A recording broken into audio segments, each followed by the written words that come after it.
नमस्कार सभी को। जुडिशियल लॉ क्लासेज में आप सभी का स्वागत है। जिन लोगों ने चैनल को सब्सक्राइब नहीं कर रखा है उनसे मेरी रिक्वेस्ट है आप चैनल को सब्सक्राइब जरूर कर दें और वीडियोज़ को शेयर जरूर कर दिया करें, जिससे क्या है और वीडियो बनाने में मुझे मोटिवेशन मिलता है। साथ ही आप मुझसे इंस्टाग्राम, जो मेरा हैंडल है मनीष बंसी ऑफिशियल, उस पर भी कनेक्ट हो सकते हैं और व्हाट्सअप और टेलीग्राम से भी जुड़ सकते हैं, जिसपे मैं आपको रेगुलर जो भी लॉ क्लासेज के संदर्भ में नोट्स वगैरह रहते हैं उनको प्रोवाइड करता रहता हूं और लॉ के स्टूडेंट्स भी आपस में इंटरेक्ट होते रहते हैं। और लास्ट में आपसे एक रिक्वेस्ट करूंगा कि अगर आपका म्यूजिक में इंटरेस्ट है तो मेरा एक यूट्यूब पे एक और चैनल है जिसका नाम है चिड़िया म्यूजिक, आप उससे भी कनेक्ट हो सकते हैं अगर आपको म्यूजिक में इंटरेस्ट है तो। ठीक है, चलिए आगे वीडियो स्टार्ट करते हैं। Good evening to all. Judicial law classes में आप सभी का स्वागत है। आज की हम इस क्लास में समन केस तथा वारंट केस विचारण प्रक्रिया क्या रहती है दोनों की और दोनों में अंतर क्या है, इसको हम डिस्कस करेंगे। साथ ही भारतीय न्याय सुरक्षा संहिता जो नया कानून है जिसने सीआरपीसी को रिप्लेस किया है, उसके साथ में कंपैरिजन करके भी हम यहाँ पर देखेंगे। मेन पॉइंट क्या है? आपराधिक मामलों के दो भाग होते हैं। नंबर 2, वारंट मामलों के विचारण की प्रक्रिया क्या है? 238 से 250 सीआरपीसी, नए कानून 261 से 273। पुलिस रिपोर्ट पर संस्थित मामले, अन्य आधारों के संस्थित मामले। समन मामलों का विचारण प्रक्रिया क्या है? धारा 251 से 259, नए कानून 274 से 282। समन व वारंट मामलों में अंतर क्या है? पहला पॉइंट अपना स्टार्ट करते हैं, आपराधिक मामलों के भाग। तो आपराधिक मामलों में दो भाग रहते हैं, समन केस, वारंट केस। यानी समन केस दो भाग के अंतर्गत अपराध से संबंधित, जबकि यानी दो भाग में क्या बताया गया है समन केस के संदर्भ में, यानी अपराध से संबंधित है, लेकिन क्या है, वारंट केस नहीं है, वारंट मामले नहीं है, उनको समन केस बताया गया है। जबकि वारंट केस कौन से कहलाते हैं? धारा 2 भाग के अंतर्गत, जिनमें मृत्युदंड, आजीवन कारावास या 2 वर्ष या इससे अधिक अवधि का अपराध दिया जाता है, उसे वारंट केस कहते हैं। नंबर 2, वारंट मामलों की विचारण प्रक्रिया 238 से 250, नए कानून 261 से 273।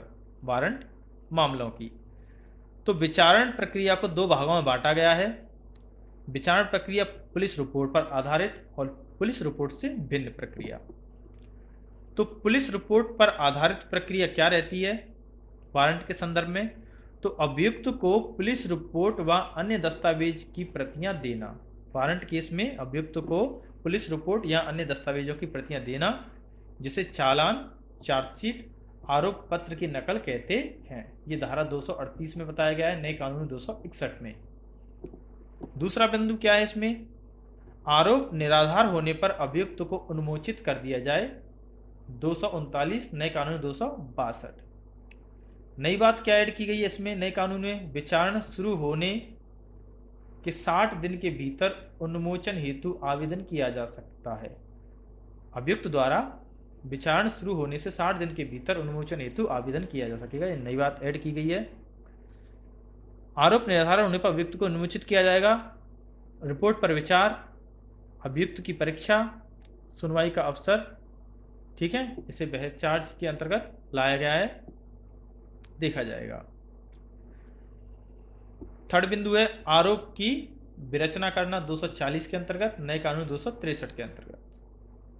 यदि मजिस्ट्रेट को लगे कि कोई अपराध कारित किया गया है, विचारण हेतु सक्षम है, पर्याप्त रूप से दंडित किया जा सकता है, तब अभियुक्त के विरुद्ध विरचना पढ़कर सुनाया जाएगा। अभियुक्त द्वारा उसे विरुद्ध लिखित रूप से लेखबद्ध किया जाएगा, उसे पढ़कर सुनाया जाएगा। अभियुक्त द्वारा उसे स्वीकारना, उसके संदर्भ में उससे पूछा जाएगा। दोषी होने पर दोष सिद्ध किया जाना, अगर व्यक्ति अभियुक्त दोषी है तो उसे दोष सिद्ध किया जाएगा, तथा 241 के अंतर्गत। नई जो विधि है उसमें 264 के अंतर्गत है, ये बात है।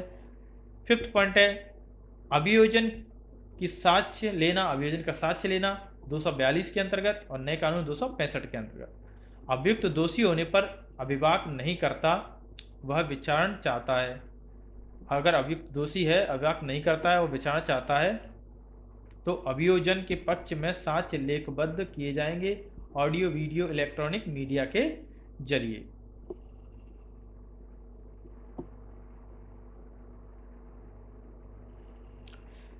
सिक्स्थ पॉइंट है प्रतिरक्षा के साक्ष्य लेना 243 के अंतर्गत, नए कानून 266 के अंतर्गत। अभियुक्त के संदर्भ में प्रतिरक्षा के साक्ष्य लिए जाएंगे, अभियुक्त का कथन लेखबद्ध किया जाएगा, फाइल मेंटेन की जाएगी।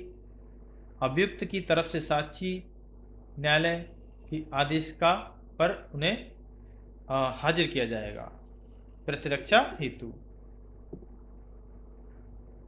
लास्ट में उसको दोष सिद्ध या दोष मुक्त कर दिया जाएगा 248 के अंतर्गत, नई विधि में 271 के अंतर्गत।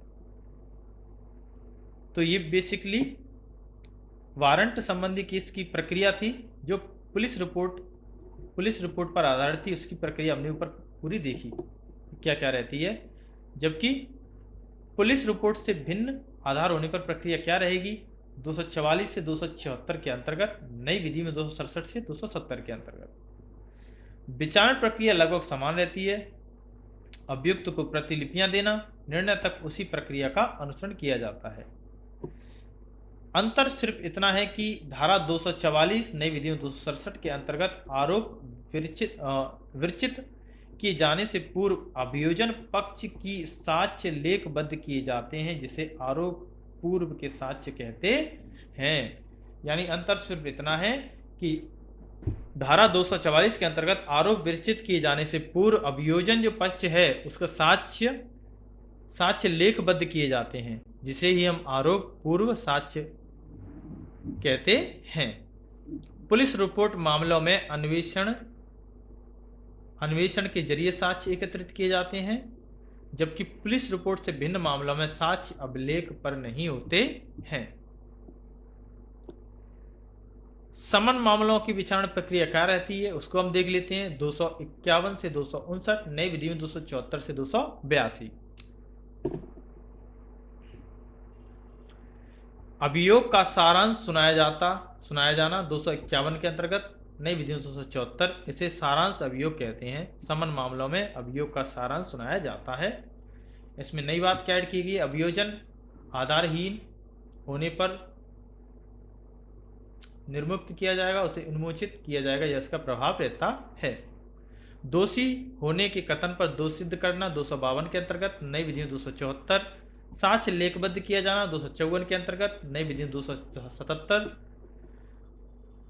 दोष सिद्ध या दोष मुक्ति का निर्णय 255 के अंतर्गत, नई विधि 278 के अंतर्गत है ये। परिवादी की हाजिरी ना होने का प्रभाव 256 के अंतर्गत, नई विधि 279 के अंतर्गत है। अगर परिवादी हाजिर ना हो तो उसके प्रभाव क्या रहेंगे, परिवाद खारिज व अभियुक्त को दोष मुक्त कर सकेगा, सुनवाई स्थगित कर सकेगा। ये न्यायालय के क्षेत्राधिकार के अंतर्गत है। अगर परिवादी हाजिर ना हो तो परिवादी का वाद वापस लिया जाना 257 के अंतर्गत बताया गया है कि परिवादी का वाद वापस लिया किस प्रकार से जा सकता है, नई विधि में 280 के अंतर्गत है।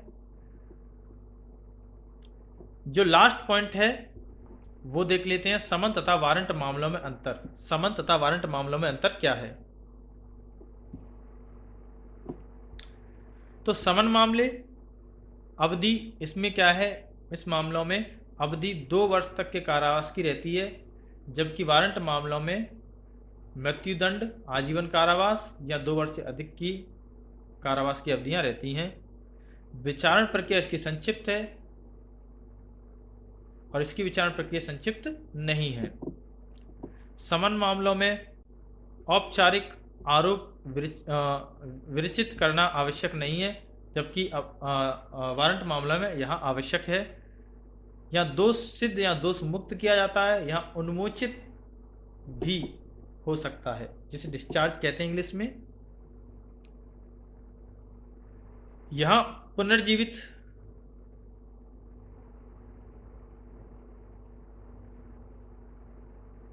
कोई भी मामला है उसे दोबारा से शुरू किया नहीं जा सकता है, जबकि यहाँ यह शुरू किया जा सकता है। परिवादी की अनुपस्थिति में अभियुक्त को दोष मुक्त किया जा सकता है, जबकि यहाँ नहीं किया जा सकता है। परिवाद वापस लाकर के उसे दोष मुक्त किया जा सकता है, वापस नहीं, केवल न्यायालय की अनुज्ञा से ही यहाँ पर प्रक्रिया आगे की जा सकती है। यहाँ समन जारी किया जाता है, यहाँ वारंट जारी किया जाता है। 9th, दंड के प्रश्न सुने जाने की आवश्यकता नहीं है, यहाँ अपेक्षित है कि दंड के प्रश्न सुने जाना चाहिए, अपेक्षा की जाती है। सारांश अभियोजन से पूर्व बहस की आवश्यकता नहीं है, यहाँ होती है, जिसे बहस चार्ज कहते हैं। तो बेसिकली ये थी आज की वीडियो। आशा करता हूँ ये वीडियो आपके लिए हेल्पफुल रहे।